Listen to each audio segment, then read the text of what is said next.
a scion of many worlds.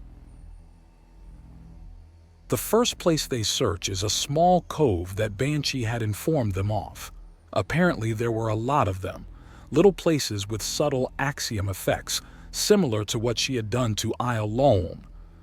The fact that these were being used is making Jasper consider how many other places like this he might have missed. Entire chunks of a planet hidden from prying eyes. Couple that with the creature allowing resurrection on this world and things like the Dark Mirror, and he really just wants to set up a lab somewhere and start breaking all of this down and figure it out. Why is this one world holding so many unique axiom effects, and can it be replicated? Barring the failed colony status and the degenerating generations of clones? Or was that an important variable? Either way, he, and likely a team as well, are going to figure it out. However, this hiding place does have a cause for concern. It didn't work on him, not in the slightest. It was obvious, out in the open and outright painfully clear that it was his target the moment it was in line of sight. There are trace amounts of Kutha in the area, tiny axiom totems working together in order to make a subtle, smart effect that blends in nearly flawlessly with the local axiom. Its only distinguishing difference is that when acted on it doesn't move as readily as unbound axiom, like the wind failing to pick up camouflage that's disguised as autumn leaves. The entire pier has a sensation of decay to it. The wood is strong, but the lack of rot could be easily put up to the axiom repair runes clearly carved into the tops of many posts, and even some of the boards. However, there are clear signs the area was used not long ago. Distinct rubbings against posts and scratches forming trails to show things had been dragged alone in one area or another. The runes may keep things in good shape, but it doesn't stop some kind of movement from leaving a clear trail through the dirt. He brings up a chunk of discarded rope near his face to sniff a bit. There's a hint of decay there, and while it is frayed and easily pulled apart, he was partially willing to put that up to his incredible strength and relative lack of tactile feedback from his claws. But if it's starting to rot, then it is old rope. Still, hemp rope decays at an appreciable rate.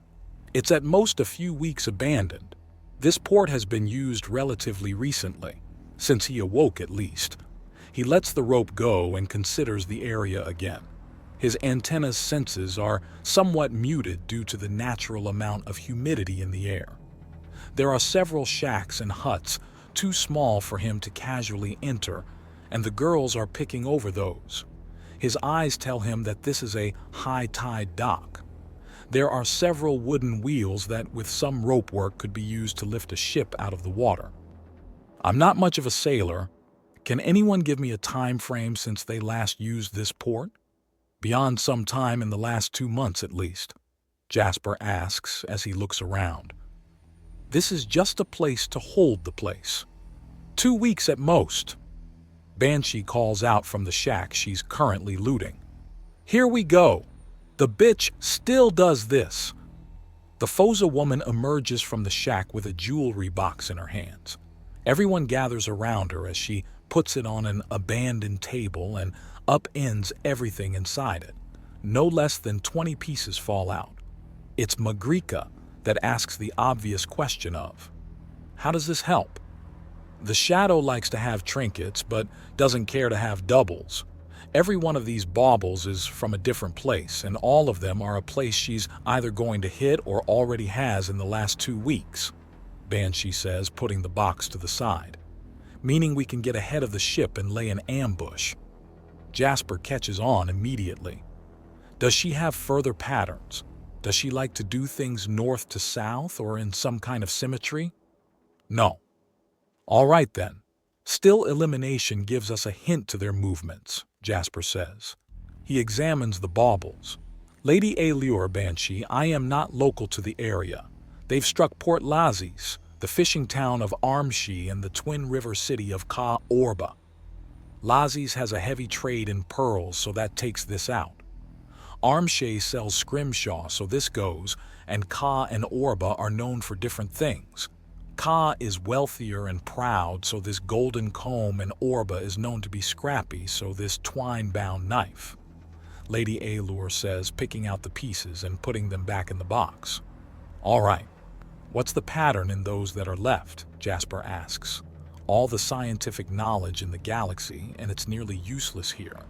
This is local knowledge. Lady Allure gathers a large amount of them into one area. They're all rough-hewn jewelry made from semi-precious stones. These are Jorga tribe jewelry. They're common to elders and matriarchs. And they make up half the trinkets, Jasper says as Banshee starts to gather another 5. These come from the northern part of the coast. A fair amount of settlements there have a fair amount of mining near them, so metal is common in jewelry, Banshee says with a thoughtful look on her face. The rest of those are captain's rings, symbols of authority from the trader cities. Show them at ports and you get your fees waived. It encourages trade and movement. Lady Clarity says, "Oh? How do you know? You were based on the opposite coast." Diplomatic missions as a bodyguard. A proper guard notices more than just potential trouble, Lady Allure says as Jasper picks up one of the rings and examines it. 2 small gems, maybe the size of a pinhead, and an elaborate design between them. Very distinct and reminiscent of a Celtic knot. "It's not adding up," he says as he confirms that it is in fact gold and with a pair of topaz gems. "What's not adding up?" Magrica asks. "What are they trying to do?" Jasper asks. "What do you mean?" Terry asks. "Well, if they wanted treasure, then this wouldn't have been left behind. Even if the Shadow doesn't want it, then another crew member would have pocketed this stuff to sell or barter with. But it wasn't. It wasn't that Banshee knew about this and reliably found it. This is an established pattern that wealth is a secondary concern, but they're still gathering wealth. Why then?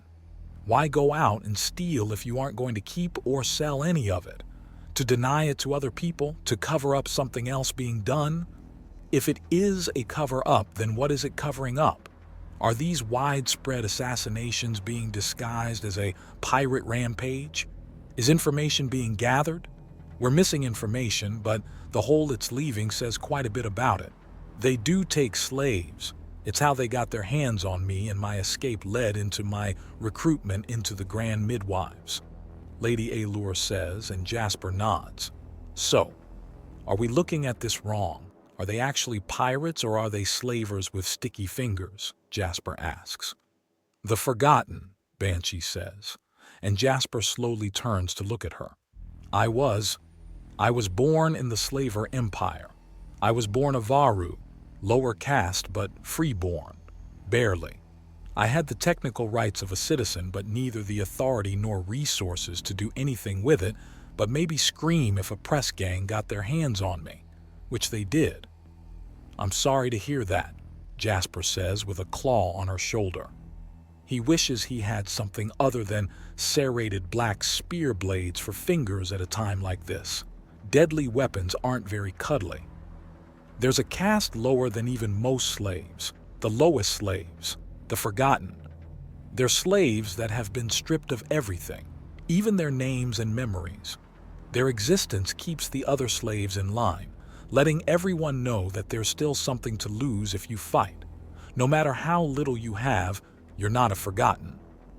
Well, if I wasn't going to burn that empire to the ground before I certainly am now, Jasper notes, you think people are being made into Forgotten and that might be the Broken Soul's goal?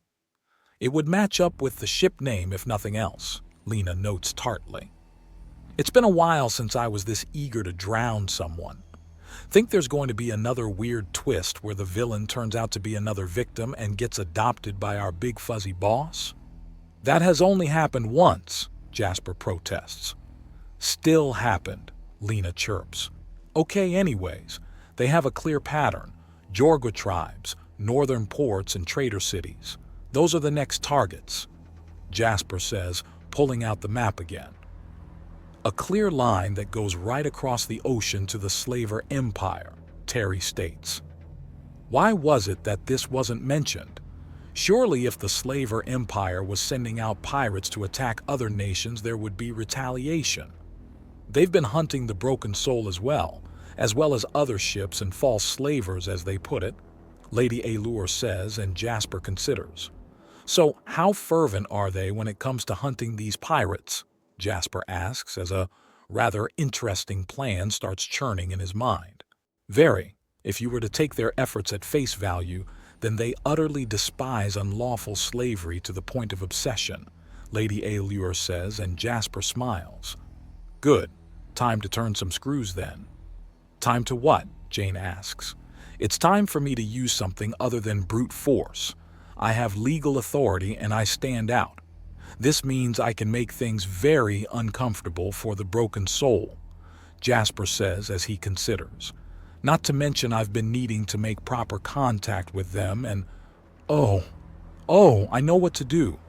But I'll need some help from the grand midwives, or rather I need to borrow the shuttle I gave your girls. Why? Lady Allure asks. She personally doesn't have a problem with it. The shuttle was so effective in getting people around that after the initial few bursts it would go days without being used. It was just that fast. Because I need to use something fast that can also carry the Serpent Empress. Why? Lady Allure asks again. Because I'm going to put every ounce of political pressure I can on the slaver empire to make the broken soul's friendly port of call either turn completely hostile or find itself drowning in a two-pronged war it cannot win. When did you get that kind of pull with the Serpent Empress? Lady Clarity asks in a stunned voice. I technically haven't, but only technically. In practical terms, she's going to feel like she owes me everything because not only am I affirming the rescue she's dreamed about is coming and soon, but I've given her the means of preserving the lives and sanity of her many children, something any mother would do just about anything for. And for a favor that takes her all of an hour at most to accomplish and involves her telling people that she no doubt doesn't like to stop being jerks, something she likely already wants to do. It's like trying to get water to go downhill. All the effort is in the setup, he says, and there's a silence. Unless you'd all rather personally check every single port of call and seeing if they just happen to be there at that exact time. Do you even understand the concept of doing things halfway? Jane asks. This is me doing it halfway. What's going all out then? Rip the top off a mountain, fly it up into the stratosphere and throw it at the slaver empire's capital city. Descend upon the shattered remains and tell them that if the broken soul and its crew are anywhere other than at my feet in chains by sundown, then I will do it again every single dawn until I have what I want. That is me going all out. Actually, no, not even then. How? Lady Allure demands. Go to the top of a mountain, carve axiom runes to make it lighter but also stronger. Keep doing that until it's light enough to easily carry and then fly as high as you can. Aim and throw while canceling out the lightness runes and watch as your attack hits with enough force to shatter cities. Jasper says, skipping. A lot of steps he would need to take to do something like this, such as the fact you can't really aim an attack like that so much as steer it. Would you do something like that? Banshee asks, and Jasper shakes his head. I can, but I won't. You asked what going all out is? That's what going all out looks like.